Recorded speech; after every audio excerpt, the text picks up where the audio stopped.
Semua orang di kampung percaya bahwa Bu Marni adalah jagoan masak. Tapi siapa sangka di balik senyum ramah dan piring-piring berisi lauk lezat yang sering ia kirim ke tetangga, tersimpan niat jahat yang mengundang murka Tuhan. Satu persatu, tetangga yang menyantap makanan jatuh sakit misterius. Sampai akhirnya rahasia kelam Bu Marni terbongkar lewat cara yang tak disangka, dan azab datang menghancurkan segalanya, bukan hanya hidupnya, tapi juga harga dirinya. Di sebuah kampung kecil bernama Kampung Kembang Wangi, tinggal seorang perempuan parubaya bernama Bu Marni.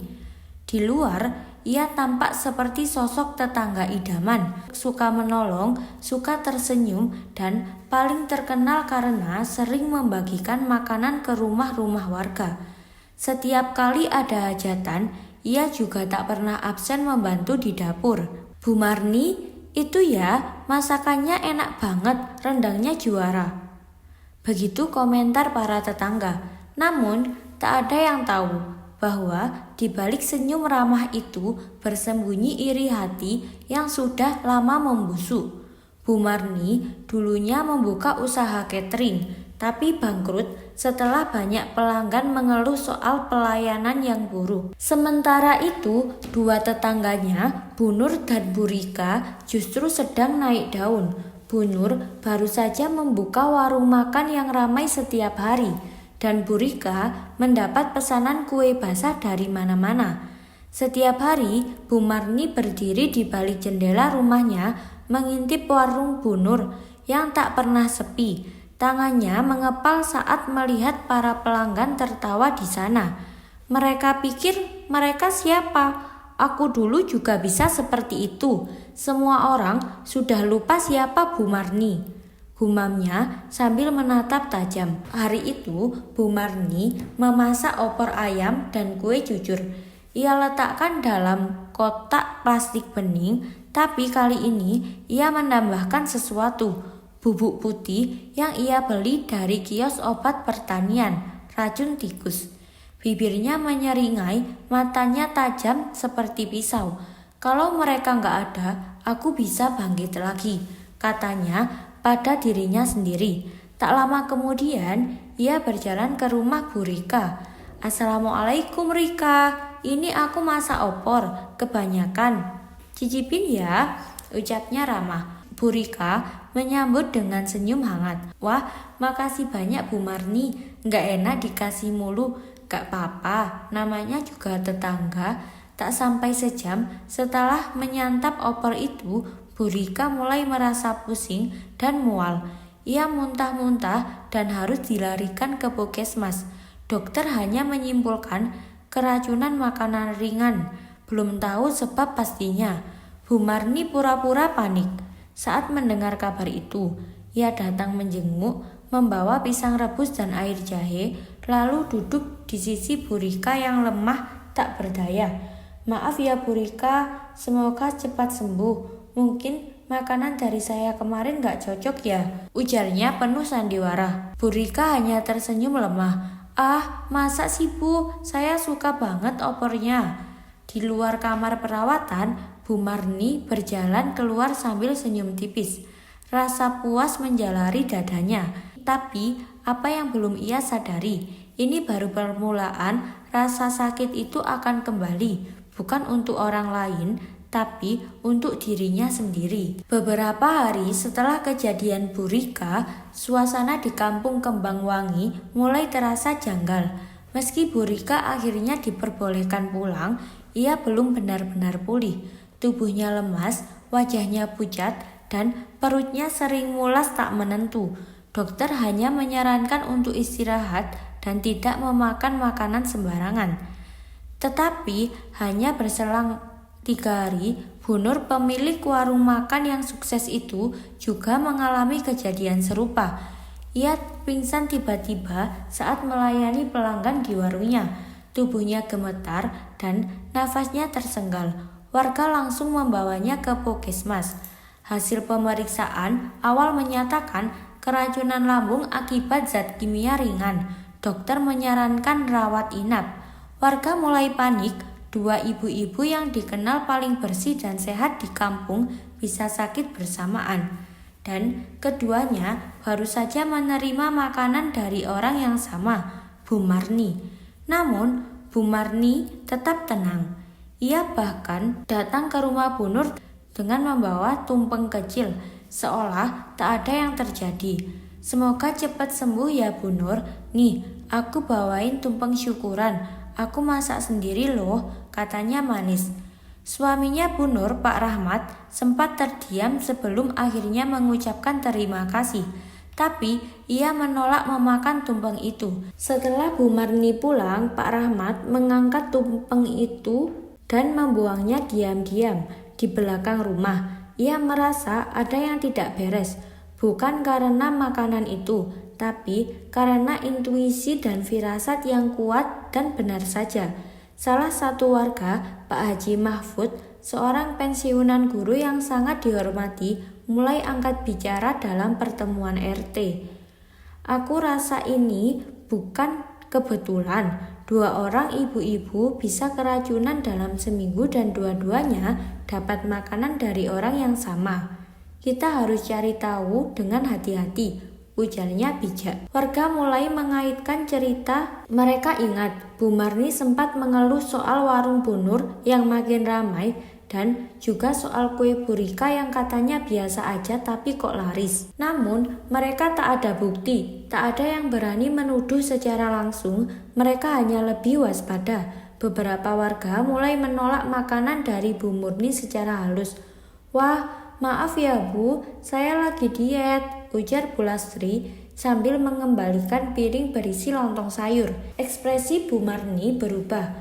Ia tahu dirinya mulai dicurigai. Tapi alih-alih berhenti, niat jahatnya malah makin membara.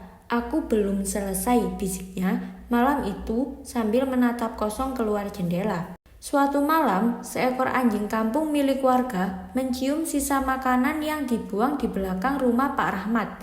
Makanan dari Bu Marni. Tak lama setelah memakan potongan ayam opor itu, anjing itu kejang-kejang lalu mati di tempat. Anak-anak yang melihat kejadian itu segera berteriak, "Pak, Bu, anjingnya mati habis makan makanan dari Bu Marni." Cerita itu menyebar cepat seperti api, tapi belum ada yang berani mengambil langkah. Pak Rahmat akhirnya memutuskan untuk memasang kamera kecil tersembunyi di dekat pagar. Tepat biasanya Bu Marni datang membawakan makanan.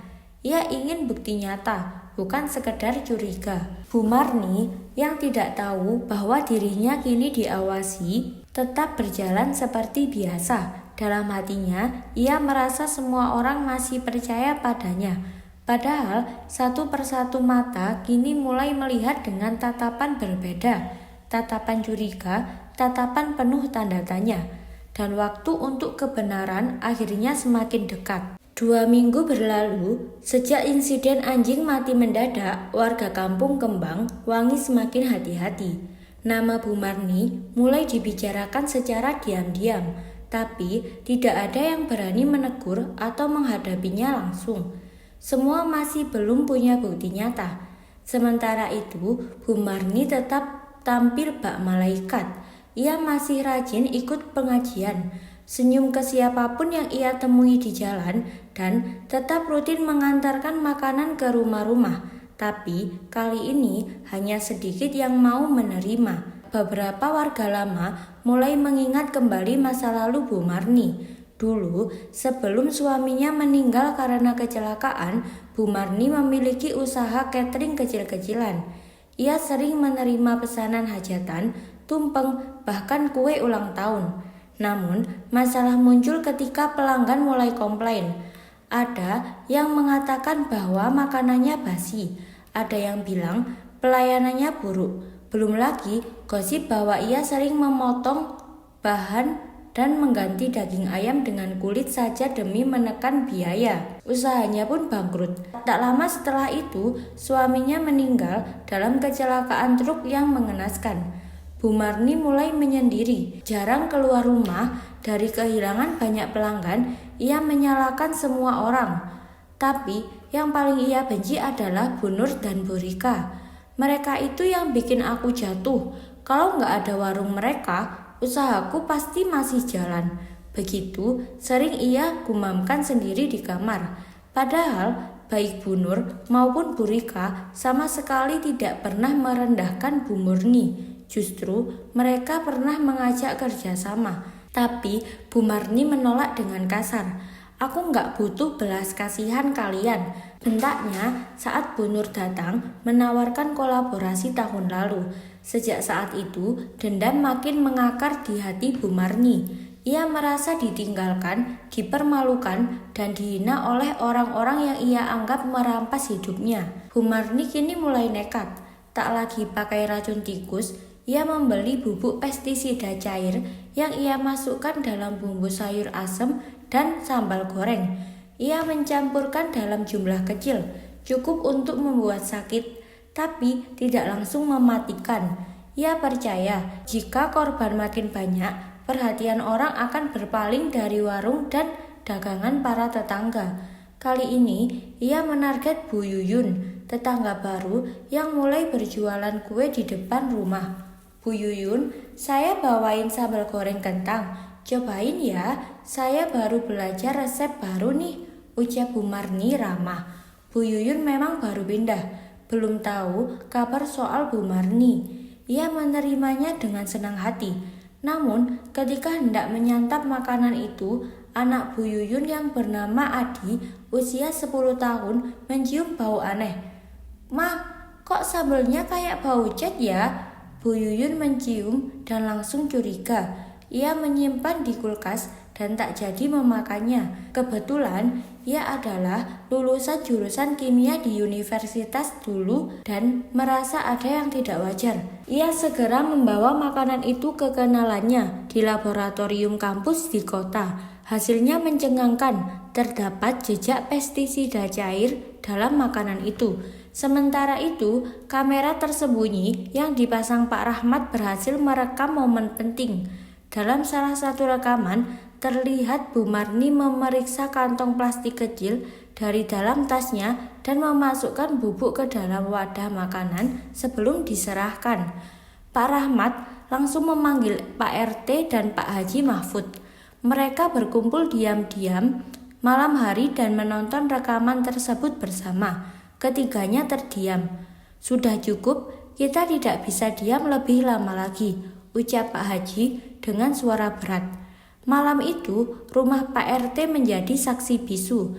Keputusan penting yang diambil 3 tokoh kampung, Pak Rahmat, Pak Haji Mahfud, dan Pak RT sendiri. Dengan hasil laboratorium dari Bu Yuyun, rekaman kamera tersembunyi dari Pak Rahmat, dan ingatan warga tentang runtutan kejadian, mereka menyusun strategi, tidak dengan kekerasan, tapi dengan kecerdasan dan kehati-hatian. Karena Bu Marni masih punya topeng yang belum retak di depan banyak orang. Keesokan harinya, Pak RT mengajak beberapa warga ke musola kecil kampung. Ia mengumpulkan para ibu-ibu dan mengumumkan niat baik untuk mengadakan hari jajan kampung. Di balai RT, akhir pekan itu konsep sederhana, saling berbagi masakan satu sama lain sebagai bentuk mempererat silaturahmi. Semua yang hadir wajib membawa satu jenis makanan khas buatan sendiri, kata Pak RT. Tentu saja Bu Marni langsung menyambut antusias. Baginya, ini kesempatan membungkam kecurigaan orang. Ia bahkan berkata akan membawa 2 jenis masakan sekaligus, lodeh rebung dan bakwan jagung. Hari yang ditunggu-tunggu pun tiba. Warga berkumpul di balai RT dengan membawa makanan masing-masing. Beberapa warga yang sudah diberi pengarahan sebelumnya membawa piring kosong dan hanya berpura-pura mencicipi. Sedangkan petugas dari kelurahan yang sudah diminta bantuan oleh Pak RT dan Pak Haji diam-diam hadir menyamar sebagai tamu biasa. Saat makanan Bu Marni dibagikan, salah satu petugas berpakaian biasa langsung mengambil sampel tanpa mencicipi. Ia memasukkan ke wadah steril dan menyimpannya di mobil dinas. Sementara itu, Bu Yuyun yang sejak awal mencurigai Bu Marni diam-diam menyaksikan dari balik meja. ia mengamati ekspresi Bu Marni yang terlihat percaya diri dan tidak was-was sedikit pun. Namun, semua berubah saat petugas kelurahan bersama 2 polisi berpakaian sipil mengumumkan sesuatu di hadapan warga. Kami Satpol PP dan kepolisian sektor setempat, kami membawa hasil laboratorium makanan yang dikirim salah satu warga dari kampung ini. Dan hasilnya menunjukkan bahwa makanan tersebut mengandung zat pestisida berbahaya. Kami juga telah melihat bukti visual berupa rekaman aktivitas tersangka saat menyiapkan makanan. Dengan bukti tersebut, kami akan melakukan pemeriksaan lanjutan kepada Ibu Marni. Warga langsung gempar, semua mata menatap Bu Marni yang seketika pucat pasi. Ia mencoba berdiri, tapi kakinya goyah, tangannya gemetar. Saya tidak tahu apa-apa, itu bukan saya, itu fitnah, teriaknya histeris. Namun, polisi sudah menggiringnya keluar balai. Beberapa warga menangis karena tak percaya. Beberapa lainnya memalingkan muka dengan jijik. Bu Rika dan Bu Nur hanya bisa terdiam. Air mata mengalir pelan. Mereka tak menyangka bahwa kebaikan selama ini hanya topeng dari niat jahat yang hampir merenggut nyawa mereka. Bu Yuyun mendekati Pak Rahmat dan Pak RT. Terima kasih, akhirnya semuanya terbukti. Di kantor polisi, Bu Marni diperiksa selama berjam-jam. Ia akhirnya mengaku, tapi menyalahkan rasa sakit hati dan kesepian sebagai alasan. Aku hanya ingin mereka merasakan apa yang aku rasakan. Ditinggalkan, dilupakan, katanya lirih. Namun, hukum tak mengenal alasan dendam. Sebagai pembenaran, Bu Marni resmi ditahan atas percobaan pembunuhan dan peracunan berencana. Di sel tahanan yang dingin dan lembab, sesuatu mulai terjadi. Tubuh Bu Marni mulai gatal-gatal. Awalnya hanya di tangan, lalu menjalar ke wajah dan seluruh tubuh. Kulitnya mulai memerah, lalu membengkak dan bernanah. Petugas medis mengatakan bahwa ia terkena infeksi kulit akut, tapi anehnya tidak ada obat yang mempan. Luka-luka itu terus menyebar dan mengeluarkan bau busuk. Dan setiap malam dari balik sel terdengar jeritan panjang. Ampun, jangan ganggu aku nggak bersalah, jangan. Suara itu menggema hingga blok tahanan lain. Para narapidana lain bahkan ketakutan karena mereka melihat Bu Marni seperti sedang berbicara dengan bayangan. Hari-hari di sel tahanan berubah menjadi malam-malam mencengkam bagi Bu Marni. Sejak ditangkap dan ditahan di blok khusus wanita, keadaan memburuk cepat. Awalnya hanya gatal-gatal dan kulit melepuh. Kini wajahnya membengkak, matanya sulit terbuka, dan luka bernanah menyebar ke seluruh tubuh. Aroma menyengat keluar dari selnya, membuat tahanan lain merasa tidak nyaman. Petugas sempat memindahkan ke ruang medis, namun dokter menyatakan bahwa luka Bu Marni bukan infeksi biasa. Tidak ada sebab yang spesifik. Antibiotik tak mempan. Bahkan luka-lukanya muncul seperti terbakar dari dalam, ucap perawat di rumah tahanan. Setiap malam, suara jeritan mengerikan terdengar dari sel Bu Marni. Maaf, jangan seret aku. Tolong, aku tidak mau ke sana. Petugas tahanan bahkan harus menutup koridor karena jeritannya membuat para tahanan lain ketakutan. Ia berbicara sendiri, menangis, lalu tertawa histeris seolah berbincang dengan sosok tak kasat mata. Berkali-kali ia mengaku melihat bayangan Bu Rika membawa opor beracun atau anjing kampung mati yang mengejarnya dengan mata merah. Di satu malam ia menjerit, Bu Nur, maaf, jangan bakar aku, itu cuma sedikit racun. Semua tahanan lain yakin Bu Marni sedang dihukum, bukan oleh manusia, tapi oleh Yang Maha Kuasa.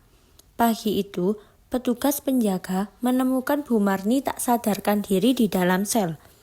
Wajahnya menghitam, bibirnya membiru, dan luka bernanah mengeluarkan darah kental. Ia dilarikan ke rumah sakit, namun nyawanya tak tertolong. Dokter hanya bisa menggeleng. Tubuhnya seperti membusuk hidup-hidup. Berita kematian menyebar cepat di kampung Kembangwangi. Namun, tak ada satupun tetangga yang datang melayat. Bahkan, pihak kampung hanya mengirimkan surat ke keluarga yang tinggal jauh di luar kota. Tak satupun dari mereka datang mengambil jenazah. Akhirnya, jenazah Bu Marni dimakamkan di tanah khusus milik negara sebagai jenazah tak dikenal. Hanya satu orang yang hadir saat itu, petugas rumah sakit yang menggali makamnya. Di kampung, suasana perlahan kembali tenang, tapi luka dan trauma masih membekas di hati warga. Bu Rika dan Bu Nur akhirnya pulih dan bisa kembali beraktivitas. Pak RT menggelar doa bersama dan menyampaikan pesan. Kita tidak boleh membalas keburukan dengan keburukan, tapi biarlah kejadian ini jadi pelajaran bahwa dengki bisa menghancurkan manusia sampai ke titik tak tersisa. Bu Yuyun yang menjadi saksi penting kasus itu mulai aktif mengedukasi warga tentang bahaya racun rumah tangga dan pentingnya menjaga mental agar tidak terjerumus dalam iri dan hasad. Iri hati adalah akar dari segala kebinasaan. Ia tak hanya membunuh orang lain, tapi juga meracuni jiwa sendiri. Jangan biarkan hatimu gelap karena kesuksesan orang lain, karena bisa jadi di balik senyum palsu yang kamu tebarkan, Allah sedang menyiapkan azab paling nyata.